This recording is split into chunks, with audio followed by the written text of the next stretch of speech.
송영길 당대표님의 인사 말씀 있겠습니다. 감사합니다. 지난 5월 2일 새로운 변화를 주장하면서 출범했던 저희 송영길 민주당 체제가 이제 한 달이 돼갑니다. 내일 국민소통 민심경청 결과를 기자 여러분께 발표할 예정입니다. 그중에 가장 핵심 현안이었던 이 부동산 문제를 해결하기 위해서 어렵게 우리 김진표 의원님을 모셔서 부동산 특위를 꾸리고 유종수 정책기획 부의장이 함께 맡아서 이번에 특위안을 만들었습니다. 여러 가지 논란이 있지만은 고심 끝에 여러 가지 문제를 해결하기 위해서 잘 조정해서 정리를 하는 말씀을 드리고, 일부 언론에서 이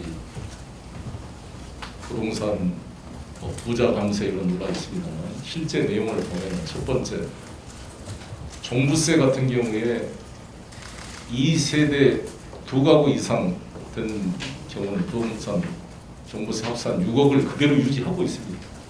훨씬 종부세가 올라가 있습니다. 집값에 따라서.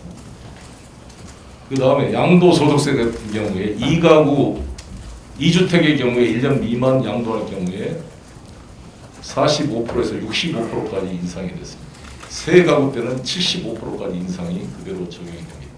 세 번째, 임대주택 사업자한테 줬던 종부세 합산 배제와 양도세 면제의 특혜를 단계적으로 이번에 뜯어냈습니다. 이 세 가지를 보더라도 기존에 대한 과세가 증가된 면이 있다는 말씀을 드리고, 종부세의 경우는 제가 2% 안을 만들었는데 사실 9억에서 12억으로 올린다고 한다면은 그 분야의 종부세 과세가 낮아져서 평행 이동해서 20억 이상 되는 사람도 과세 혜택이 주어집니다. 그러나 2% 안으로 하게 되면 평행 이동이 되지 않기 때문에 2% 이상 해당된 만큼의 실제로 세금이 늘어난다는 그런 말씀을 드리고, 저희가 이번에 조정하려는 양도소득세와 종부세는 1가구 1주택 문제에 대한 신앙을 말씀드리겠습니다. 가장 중요한 것은 공급대책인데, 지난번 2사 대책의 공급대책을 플러스해서 획기적으로 공급대책의 양을 늘리고 그 시기도 앞당기기 위해서 최선의 노력을 다하고 있다는 말씀을 드리겠습니다. 동시에 저희가 제기했던 이 누구나집 프로젝트를 우리 경기 인천 기초자치단체장과 같이 협력해서 자기 집값의 6%가 있으면 당장 현금 모기지로 50%를 빌려주고 나머지 누구나 보증을 통해 24%를 빌려줘서 바로 살 수 있게 만들어주고 10%가 투자되면 최초의 분양 가격으로 살 수 있는 획기적인 이 누구나 집 시스템을 시범적으로 1만 호를 부지를 확보해서 해보고자 합니다. 거기에 협력해 주신 각 시장님들께 감사드리고, 특히 우리 서철모 시장 같은 경우 완전히 누구나집 의미를 이해하시고, 또 임병택 윤화섭 시장님 전부 협력해 주셔서 감사드리고, 특히 민병덕 의원께서 주거 문제를 가장 고민해 오셨는데 이 누구나집 프로젝트를 정확히 소화하시고 이제 추진하고 지금 계신 것 감사드립니다. 이것을 한번 시범으로 보여주겠습니다. 저는 2000시장 시절부터 8년 동안 준비해왔던 프로젝트입니다. 저는 우리 대한민국의 부동산 문제로 솔루션 얘기가 있다고 저는 확신을 합니다. 이것을 시범으로 한번 차질 없이 보여줌으로써 우리 집 없는 서민들, 청년 신혼주택 사람들이 6%의 현금을 가지고 있으면 저렴한 보증을 통해서 들어올 수, 집을 살 수 있게 만들어 주겠습니다.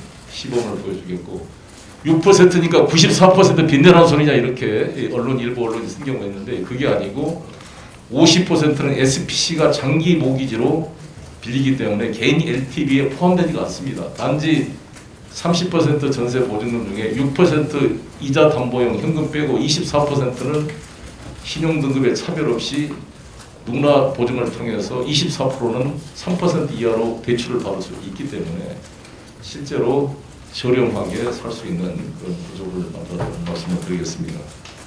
이 시범 이 사업에 참여해 주신 기초자치단체장님 여러분께 진심으로 감사드리고, 우리 민주당의 부동산 정책을 현실적으로 조정에 노력해 주신 김진표 위원장님께 감사를 드리겠습니다. 오늘 토의를 통해서 여러 가지 미비점들을 점검하고 이 프로젝트가 성공할 수 있도록 함께 지혜를 모으는 그런 시간이 됐으면 좋겠습니다. 감사합니다. 부동산 투기위원장 김진표입니다. 오늘은 공급분과회의에서 경기도와 인천광역시 기초자치단체 장님들이 참석해 주신 가운데 누구나 집 프로젝트에 대한 협력에 방금 전에 정영길 당대표님이 상세하게 그 누구나 집 프로젝트를 말씀드렸습니다만 그것을 어떻게 더 구체화해서 모든 국민들이 원하시는 분들이 되게 잘 설명해 드릴 수 있을까 하는 구체적인 안까지를 이 자리에서 토론하는 내용으로 표준 모델을 만들어서 발표하고자 하는 회의가 되겠습니다. 또 지난 분기가 27일 날 주택시장 안정을 위한 공급, 금융, 세제 개선안을 발표했는데 그 개선안에는 공급과 관련해서는 누구나 집 시범사업 추진 1만 호, 그리고 지자체에서 제안한 복합개발 부지와 이종 공공기관 부지의 청년 신혼부부 주택 공급, 그것 역시 누구나 집과 같은 모델로 공급할 수 있는 것인데 그것을 각각 1만 호씩을 총 2만 호를 추가로 공급하겠다는 하는 바가 있습니다.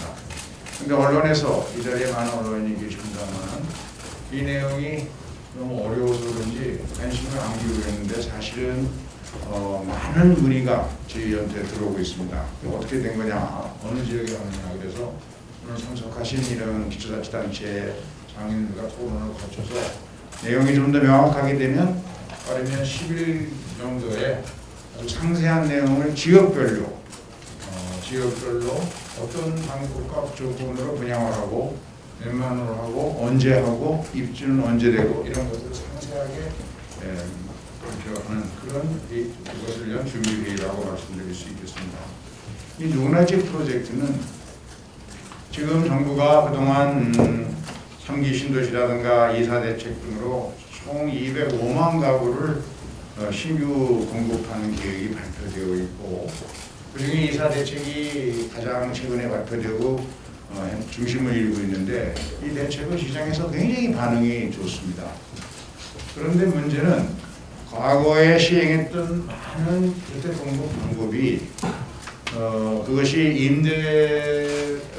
임대 조건부로 분양하든 그냥 처음부터 분양하든 간에 사실은 안정된 직장은 있지만 현재 수입이나 모아놓은 돈이 없는 사람은 그건 그림의 떡인 근데 대부분의 무주택자가 그런 상황이 있는데 그 사람들에게 내 집 마련의 꿈과 희망을 줄 수 있어야 그게 나라다운 나라 아니겠느냐 하는 차원에서 이번에 그 공급 방법 자체를 좀 획기적으로 바꿔보자는 거기에 우리 당의 의지가 담겨 있다는 말씀을 드리고 이미 인천시장 때 8년이나 이 문제를 운영해 보시고 여러 가지로 연구해 주신 당대표께서 제 생각에는 이 모델은 우리 송영길 대표가 말씀드렸습니다만은 지금까지 임대 조건부 분양 주택은 전체 사업 계획을 실제로 분석을 해보면 그 임대주택하고 분양하는 데 따르는 개발 이익 전부 다를 주택 임대 사업자가 혼자 독식을 하게 됩니다. 근데 사실은 생각해보면 주택 임대 사업자가 땅을 자기 돈으로 사는 경우도 있고 뭐 지자체와 공동 개발하는 경우도 있을 텐데 임대 사업하는 주택 사서 짓는 거는 100% 은행에서 융자받아서 짓지 않습니까? 그래가지고 이제 임차했다가 10년 있다가 분양받게 되면 시세 차익은 100% 임대 사업자 몫으로 돌아가고 그리고 임차인에게 보증금 받은 곳으로다가 건축사업비의 절반은 은행비 갚아버리고 이런 식의 운영을 계속하면 결국 주택건설업자만 혼자서 그 이득은 독차지하게 되고 안정된 직장은 있지만 안정된 소득은 있지만 지금 당장 현금이 없는 사람은 또 은행의 신용도가 낮아서 돈을 빌릴 수 없는 사람은 계속해서 내 집 마련의 꿈을 이루지 못하는 거 아니냐 이런 문제들을 근본적으로 해결하기 위해서 주택사업에 참여한 스테이크홀더들, 이해관계자들이 자기가 떠맡은 리스크, 부담만큼 그 개발 이익에 따르는 수익도 그 리스크에 맞게 균형되게 나눠 가져야 그게 공정한 제도고 그게 선진국에서 다 시행되고 있는 금융의 방법 아니냐. 그래서 우리 지금까지 어떻게 보면 왜곡된 주택사업 제도를 좀 선진형으로 제대로 된 모델로 만들어 보자는 것이 저희가 갖고 있는 고민이고, 그런 점에서 오늘 토론을 통해서 지자체에서 현장에서 느낀 문제들, 그것을 우리가 도와드리고 해결할 수 있으면 다 털어놓고 얘기를 해서 답을 만들고 이것을 국민들에게 구체적인 내용으로 소개할 수 있는 그런 기회가 됐으면 좋겠습니다. 오늘 좋은 토론해 주시기 바랍니다. 감사합니다. 반갑습니다. 화성시장 소철모입니다. 무엇보다도 송영길 당대표님과 김진표 부동산특위위원장님을 모신 자리에서 기초단체장을 대표해서 말할 수 있는 기회를 주신 것에 대해서 무한한 영광으로 생각합니다. 당대표님께서 일성으로 얘기하시는 게 민생 중심입니다. 또한 지금 부동산 정책이 매우 중요한 정책으로 되어 있는데 여기에 지방정부와 함께 소통을 하면서 해결책을 찾아가겠다는 것은 지방정부로서는 이제 당이 보다 민생으로 들어와 있구나 라는 걸 보여주는 매우 중요한 의미라고 생각합니다. 지방정부에서는 나름 부동산에 대한 문제를 다양한 방법으로 생각하고 있었으나 이걸 전달하거나 함께할 수 있는 논의체가 없었습니다. 경기도에서는 박정 부동산특별회 간사님께서 여러 차례 사전회의를 진행함으로써 많은 공감대를 형성했습니다. 이것도 당대표님의 의지가 있어서 가능했을 거라고 생각합니다. 지방정부에서는 국내산과 직결된 중대한 민생 문제를 해결하는데 당의 뜻에 적극 협력해서 최선을 다하겠습니다. 다시 한번 이번 부동산 특위가 국민에게 희망의 사다리를 주는 자리가 되었으면 좋겠습니다. 화성시와 지방정부들이 함께 최선을 다하겠습니다. 감사합니다.